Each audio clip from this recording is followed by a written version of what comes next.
Salut tout le monde, ravi de vous retrouver pour une nouvelle saison. C'est le retour de votre rendez-vous culture et sortie. C'est parti pour les petites sorties. Au menu de ce premier numéro, à suivre tout à l'heure, la sortie ciné de la semaine. Également, le coup de cœur lecture de Franck du Furet du Nord à Lille. Zoom évidemment cette semaine sur la grande braderie comme on l'aime et comme on la connaît, qui laisse une nouvelle fois la place à la braderie des commerçants et à celle de la BD. J'irai recueillir votre sentiment et celui des premiers concernés, les commerçants, sur cette braderie mini. Allez, c'est parti. Allez, pour commencer, je vous emmène dans le Vieux-Lille. Bonjour Romuald. Bonjour. Je suis venu vous voir pour l'événement normalement de l'année. C'est la grande braderie de Lille. Pour la 3e fois de son histoire, elle est annulée. Le plus grand vide-grenier d'Europe n'aura donc pas lieu ce week-end. Pas lieu sous sa forme historique, mais sous sa forme destinée aux commerçants. Avec grande nouveauté, la possibilité de déballer sur les devantures des commerces. Et si on inclut les bars et les restaurants, effectivement, eux ne sont pas concernés, sauf s'ils sont détenteurs d'une terrasse. Moule frite ou pas? Oui, évidemment. Bon, vous me rassurez. Les secteurs concernés, on est là dans le Vieux-Lille, le centre-ville, la rue Gambetta? Oui. Normalement, la braderie de Lille, c'est 3 millions jusqu'à 3 millions de visiteurs, 10 000 exposants.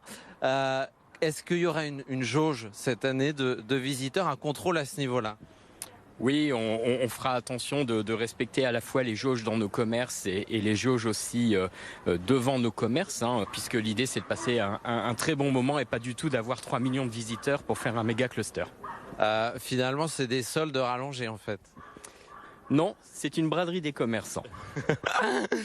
Mis à part ça, on va quand même avoir les moules frites sur les terrasses éphémères qui existent déjà. Est-ce qu'il y aura des animations pour égayer un peu tout ça? Des animations musicales dans les différents quartiers de la ville. On va retrouver les géants qui seront présents par exemple sur le secteur Gambetta. On va retrouver des sessions de tango dimanche soir dans la vieille bourse à côté des bouquinistes. Au-delà de cette braderie des commerçants, il y a la braderie de la BD au Palais des Beaux-Arts. Oui, c'est une évidence. Elle est ancrée aujourd'hui dans l'histoire de la braderie, même si elle est toute récente. Et ça, c'est quelque chose qui, à mon avis, va rester. Pour finir, une question, parce que tout le monde se la pose un peu, j'ai regardé sur les réseaux sociaux. Pourquoi ne pas avoir fait une braderie fermée avec contrôle du pass sanitaire? Fermée dans un périmètre, au moment où les brocantes ont repris en France? On parle de 2,5 millions, 3 millions de visiteurs. Je pense que ça aurait été extrêmement compliqué et pas très sage de le faire. Bon, l'année prochaine, on voit les choses en grand. Ah oui, à fond. Merci beaucoup Romuald. Venez à la braderie Lille, c'est tout le week-end, braderie des commerçants.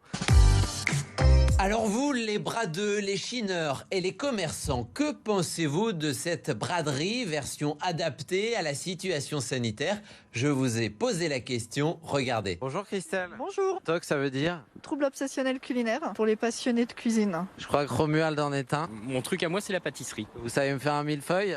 Pas encore, c'est la prochaine étape. Ça serait pas mal. Alors quel est le programme? Est-ce que vous allez à fond jouer le jeu de cette braderie des commerçants? Qu'est-ce que vous avez prévu? Des prix ronds sur certains articles, mais aussi moins 10% sur toute la boutique, hors promo en cours quand même. On s'adapte et après il y a toujours une bonne ambiance à chaque fois. Les bradeux sont là. Salut Ethan. Bonjour. Sachant que c'est pas comme d'habitude, je sais pas forcément si ça va vraiment m'intéresser, mais je pense que ça peut être bon pour les commerçants aux alentours. Bonjour Aline. Bonjour.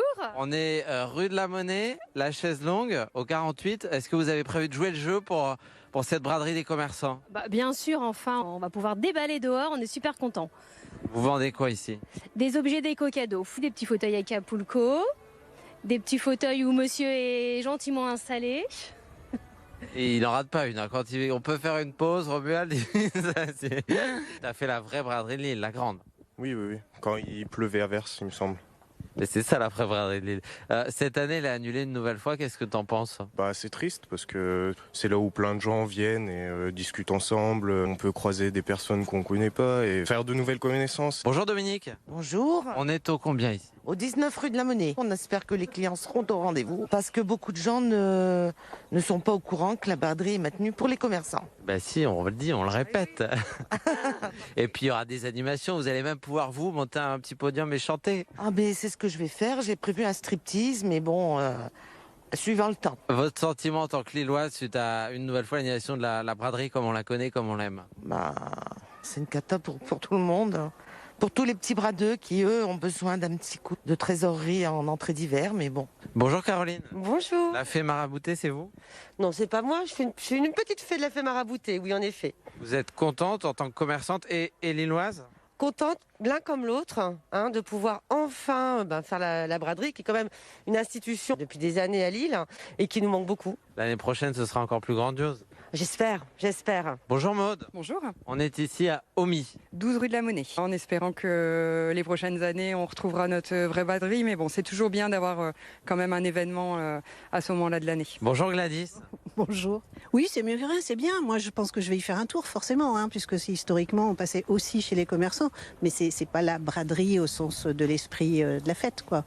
On se dit à l'année prochaine, du coup. Ouais, c'est ça, l'année prochaine. Just Kids, des nouvelles de nuit, Patti Smith, Tonino Belloquista. La Daronne, Sérotonine, Michel Houellebecq. Anne-Laure Kerr. Livrez-vous, ce sont vos libraires qui piochent dans leur bibliothèque et vous conseillent. On retrouve pour cette première de la saison Franck du Furet du Nord à Lille. Bonjour Franck. Bonjour Colin. Tu as choisi 1991 de Franck Tillier, un nordiste de cœur. Pourquoi ce livre ? Parce qu'on est justement en 1991, c'est vraiment la première enquête de Franck Chercot. On est dans les années 86 où Franck nous emmène avec ce héros, son habituel inspecteur. Et là, on rentre avec lui à Paris. Il arrive au 36 quai des Orfèvres et là, il tombe sur une personne qui le heurte et qui va l'entraîner dans le fin fond des profondeurs abyssales du polar tillésien. Et vraiment une aventure à lire, à partager.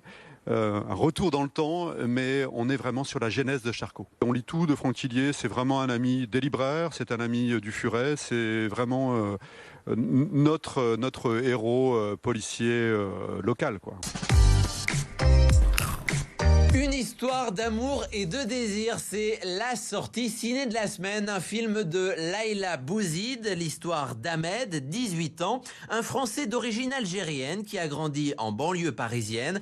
À la fac, il tente de résister au charme de Farah, tout droit venue de Tunis et amoureuse de la littérature arabe sensuelle. Je parle hyper bien français. Toi, tu parles arabe? C'est un manuel érotique arabe. Pour le pénis, on peut dire Ad-Dakik, le frappeur, Al-Hakik, le frotteur. C'est pas de la littérature, ça. Prendre le temps de savourer l'érotisme exacerbé de certains de ces textes. Ça ne vous convient plus, quand Madame Morel? Je vais réfléchir encore un peu. Allez bien, je t'y emmène. Et voilà pour les petites sorties, votre rendez-vous culture et sortie qui est donc de retour sur BFM Grand Lille et BFM Grand Littoral chaque week-end. Je vous dis à la semaine prochaine, d'ici là prenez soin de vous et puis on s'appelle évidemment et on se dit quoi ?